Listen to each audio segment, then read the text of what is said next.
Hey, and welcome to Matt and Jess TV. I am Matt And I'm Roast. Jessica Bun Bun. This is our reaction and review for the Pitt Season 2, Episode 6. Now, in between our own sentiments and a lot of the comments that are out there, I mean, it feels like there are a lot of people who are divided about this season so Mm-hmm. far. I Me too.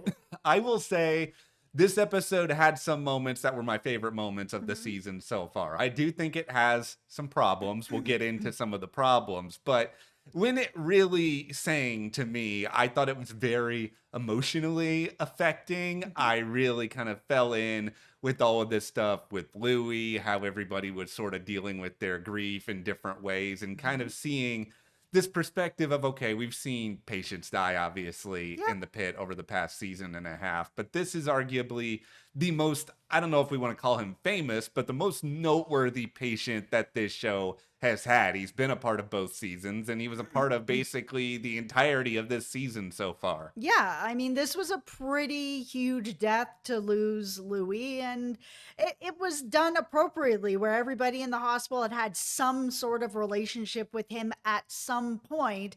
So the way that they did it and prepared the body for everybody to get together, to have a moment with him, it was really nicely done. It was nicely done without feeling too hokey, too schmaltzy. And I think that's really a hard thing to do where you get Hmm. everyone together in one room and then you raise these questions of, okay, who's taking care of the patients at this given moment? But they kind of showed it was brief enough that I can buy into it. Yeah. The biggest thing that I'll say about just the Louis part of things, first and foremost, is, and don't take this the wrong way, but I'm just very glad that they had the guts to do something like this. I feel like 95% of the time, if a show ends an episode with whether or not a character is going to be killed off, they almost never are. It's almost always a situation where if they're going to take somebody out like Louis, they're just going to do it in the middle of an episode. Like that's typically the fake out spot, and they didn't fake us out here at all. No, and I mean, this show is really good with not really going for the fake out and really just going for it, which is why this show has been set apart from so many other medical shows. So there is some fallout of what happened to Louis that I think will be interesting for this show moving forward, but then Mhm. there's other things to talk about here as well. Dana makes a big decision. What's going on with Garcia and Santos? And also, what's going on with Langdon? I mean, he's still on his apology tour. That's part of his steps. That conversation that he had with Dana was like, yeah, my wife stood by me, Yeah, whatever, whatever. We know he's wearing his ring, but we all know he did not show up to work wearing that ring. So is he lying?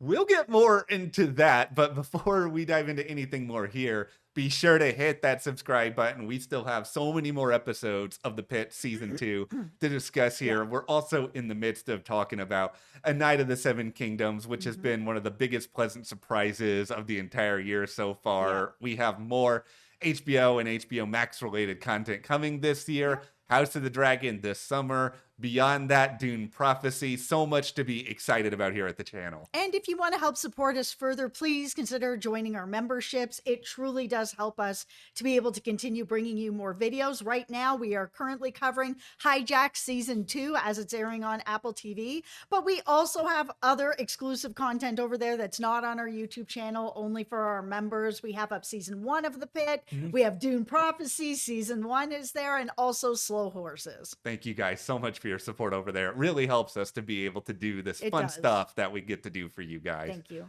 Let's start with love, because who doesn't love love?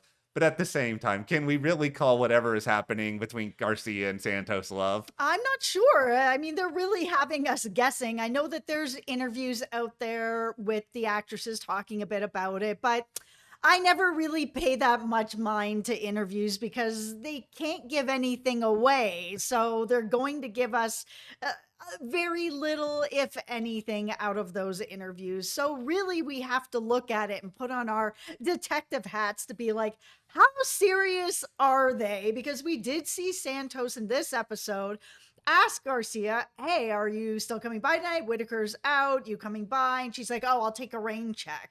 So it kind of looks like maybe Santos is a little more into Garcia than Garcia is, or something is going on with Garcia. But the fact that Garcia has a toothbrush there tells me that this is a little more serious than maybe Garcia wants to admit to, because I'm not leaving a toothbrush at somebody's house that I be just hooking up with. I think a lot of this may be very, very complicated, where it is possible that Garcia is not taking it as seriously, or I guess it's possible that Garcia wants to think that Santos should be taking it more seriously, but Santos isn't doing the steps necessary. Because here's the thing, and I've known somebody in the past who came across as very, very likable, very, very gregarious, and Santos is not necessarily these things, but the commonality they share is if you kind of are very surface level and you don't really open up about almost anything, it's hard for anyone to crack underneath that surface. And I kind of feel like Santos is so cynical, so sarcastic, and the idea of her maybe getting vulnerable or having some sort of commitment, it's possible that Garcia's been over there a few times. They've had a good time together, but anytime it started to get serious, is Santos just not opening up? And is Garcia then like rain checking herself because she doesn't want to get too far into something before she knows if Santos is, but is Santos ever going to say it without getting the hint? Yeah, and that's the thing. I mean, from all we've really seen of Santos, she is very, very closed off, and Yeah. she's very quick to be very sharp at people for any reason. I mean, look at the way she's treating Whitaker this season during this shift. She's been really nasty to him, and they are roommates. At the beginning of this season, he's like, I think we're actually becoming friends. Like, you Yeah. know, we have a pretty friendly relationship. You know, living together has been pretty good. Roommate situation, all right.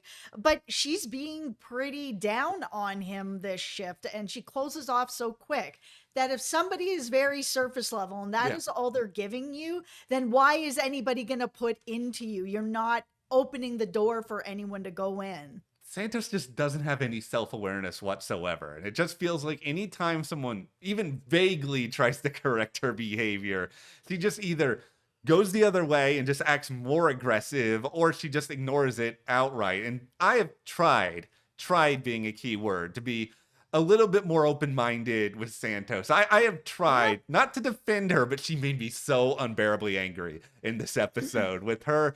Whitaker's just trying to pour out his heart, dealing with his grief when it comes to Louie, you know, who had become his patient. And then Santos is just straight up not giving him anything. She's just focusing on her stupid charts. She is just so unbelievably selfish. Very, very frustrating. And it was just kind of frustrating in general to see. And I know that this happens. It happens Yeah. in healthcare service that people don't get as attached or try to cut off their feelings, or they're just there for the job, like the Ogilvies or the Joys or whatever. But there was a lot of people with this very big emotional episode with Louie that were just kind of like Ogilvie. Oh yeah, he croaked. I was just like, are you here to get a job? Because nobody's going to want to deal with that attitude. It, I can't stand him.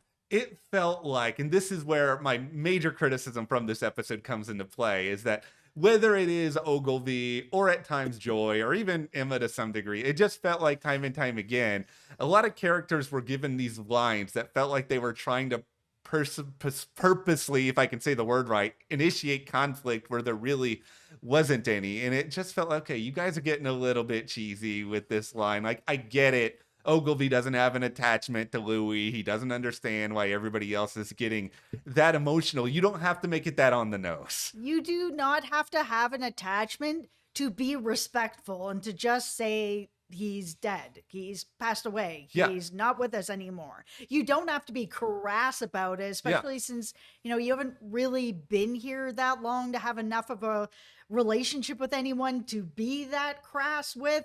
If you are here trying to get a job, wouldn't you want to make a bit of a better impression than this? These three new characters are, to me, the worst part that they have added to the show. They are eating up time that I don't care about with them. And they're eating up time from people like Mel, who has been a ghost all season long. She has barely had any screen time. Joy, Ogilvy, Emma, they have had way more screen time than Mel has, who's an established character that many of us are invested in. I'm not invested in Joy. Joy's not invested in me. She said in this episode, I'm just here as a stop on my way to pathology. I'm not planning to be part of this. Cool, that's fine. There are people that do that. Then why do you have so much screen time? Okay, tinfoil hat. This is what I kind of think is going on with the Pit, and you guys can let us know if this is a good thing or not for the show, is that we're seeing a little bit of the awardsification of it, if you will, because Yeah. season one, deservedly so, it won a ton of Emmys and it was very acclaimed. It really feels like this season, more than season one, they're trying to find specific spaces to give actors these big moments to shine where they can be their Emmy submission episodes. Like if you were to ask me right now, this episode's probably going to be the Dana submission episode. And we'll talk more about that a little bit later. I'm sure that's coming for Taylor Dearden later this season with Mel, but that doesn't change everything you just said. Like I feel like the strength of season one was that you had consistency where Mel had standout moments for sure, but it felt like they were spaced a little bit more throughout, as opposed to maybe we're going to have a really great Mel episode later with the deposition, which still feels like it's hours away, but we kind of want great stuff before that too. Why do we have to only have one great episode for each character? Why can't every episode be great? And that was a lot of the beauty of season one, is every episode felt very, very rich. Everybody had really good material. Everybody was working with each other or working against each other in other ways.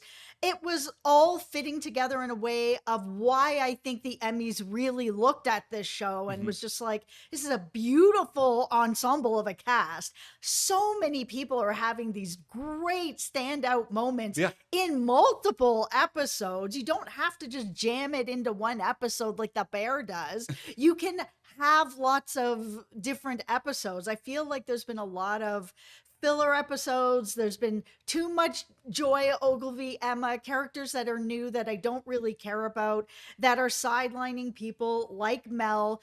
Great. If she's going to have a big Emmy episode later, wonderful. But that doesn't mean that I can't see her now. Like, what is she doing? Yeah, that's the thing. It felt like I understood her being in a room in the dark for a few minutes after the head injury, but it feels like we've seen her at least walking around the hospital. We know she's kind of back out there doing things right now. And so that part of it, is particularly frustrating. The other frustrating part for me is that Ogilvy just feels like the new Whitaker, that, last season he was having all kinds of fluid sprayed on him, having to change his gowns every, hour or whatever. And now it's Ogilvy. I feel like they're just repeating what they did, except he's the new Whitaker and he's just not as caring about people. Here's what I will say about Santos. This is not me putting on the Santos defender cap again, by the way. That's not what's going on. But I will say, I will defend the writers making Santos unlikable, where I bought her being so crass about what happened with Louie because she's selfish. It's been established that she's selfish, and she clearly has another priority. So I bought her behavior in a way I did not buy Ogilvy, just because it totally made sense that Santos would act that way, even if I really did not like watching it. Okay, listen, Santos, if you guys have been watching, you know that I'm not a Santos fan, but the writing for Santos, it is so good. Her character is so good. That actress is so good.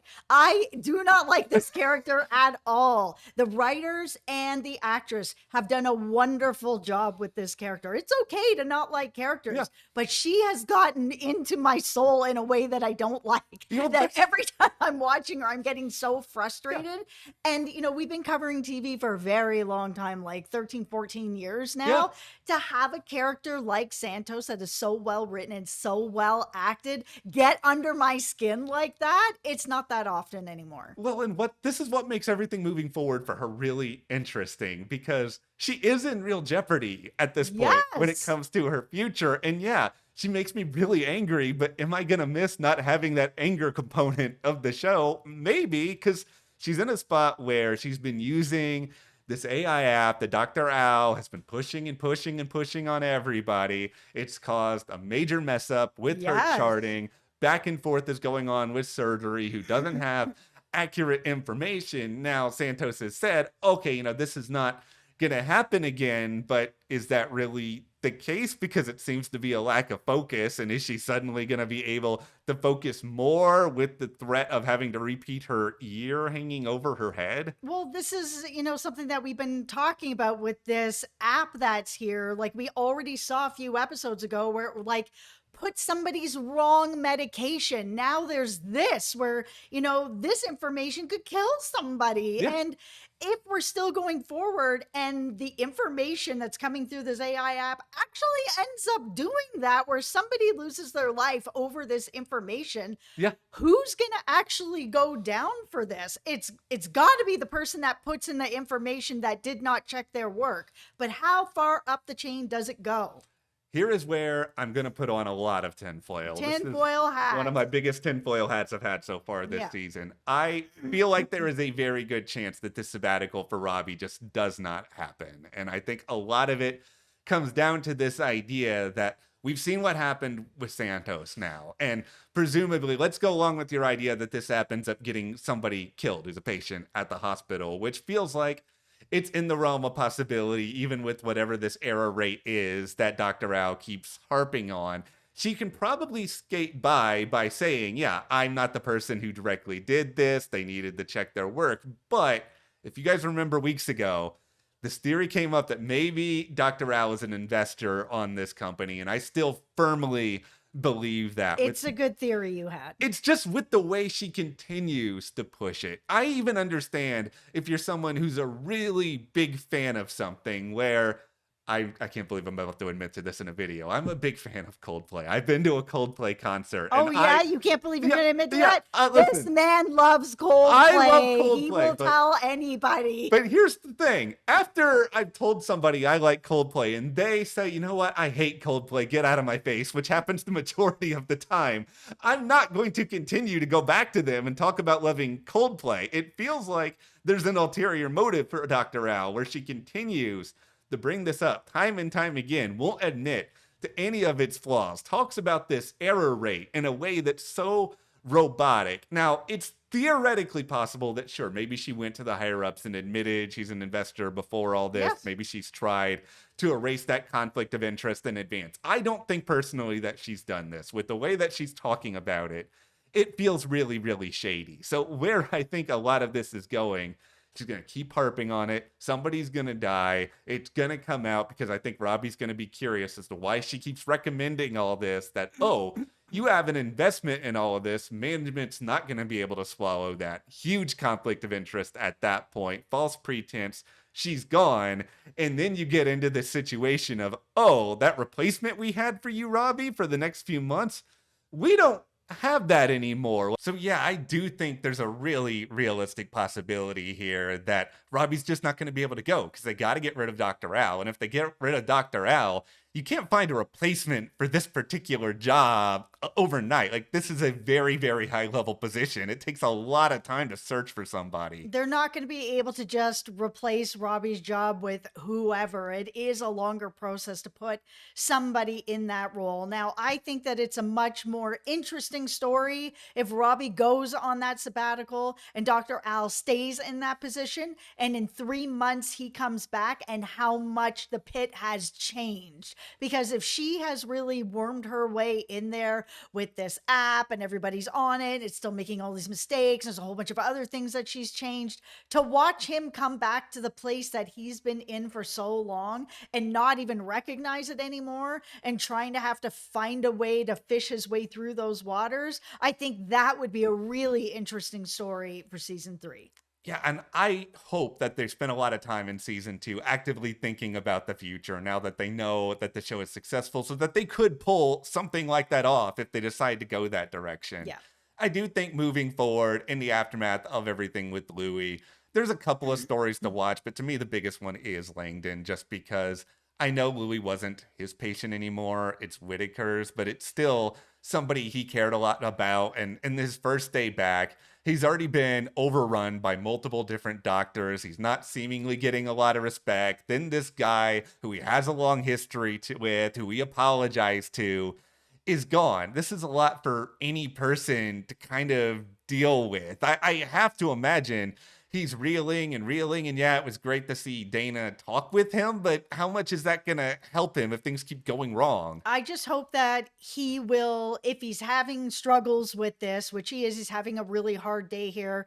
Not everybody's happy to see him back, but there are people who are happy to see him there. Dr. Al is happy to see him there. Mel is happy to see him there. Dana is a touch point as well, Mhm. that he will just reach out to those touch points if he's really spiraling out. Yeah, so I'm trying to hope for the best with him, but we'll see where we go. I mean, it's crazy, but we're not even really at the halfway point of the season here. Yeah, I mean, does anybody feel like Dana's going to have repercussions for what she possibly did with Gus to buy him some more time? I feel like the answer is no, because she was in the room with him by herself and there was no one there to really see what was going on. Does anybody actually think there'll be repercussions? Let us know. Yeah, it's gonna be a really interesting thing to see. I feel like you, she's not gonna face any repercussions. I think this whole story was why Dana does continue to go back. We saw this scene with her and Emma where that question was raised. Dana's not really answering it, but she is the person who's gonna go an extra mile because she does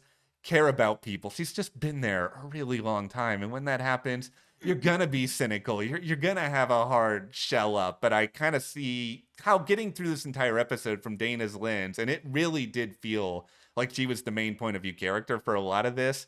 It was pretty effective for that reason. She goes through a lot, but she also still cares a lot. She really cares a lot, but she does have a very hard shell. And in her line of work, she really has to. I mean, even just the one shift we saw Yeah. last season and what happened to her, I mean, she has said this is not the only time bad things have happened to her. Being in the hospital is a very hard place to work. Yeah, I appreciate that they did tell us, okay, she was off for a few weeks after what happened in season one. So they continue to give us enough information so all our questions are answered and then we can also move forward. Yeah. But that is where we are coming out of the Pit season 2, episode 6. So let us know in the comments, what do you guys think is happening with Garcia and Santos? Did you feel like this death of Louie had to happen? Was it meaningful for you? Share and also hit that subscribe button, and you can support us further by joining our memberships. We have all of the Pit season 1 over there, like Jess mentioned. Thanks so much for the support, and we will see you here next time.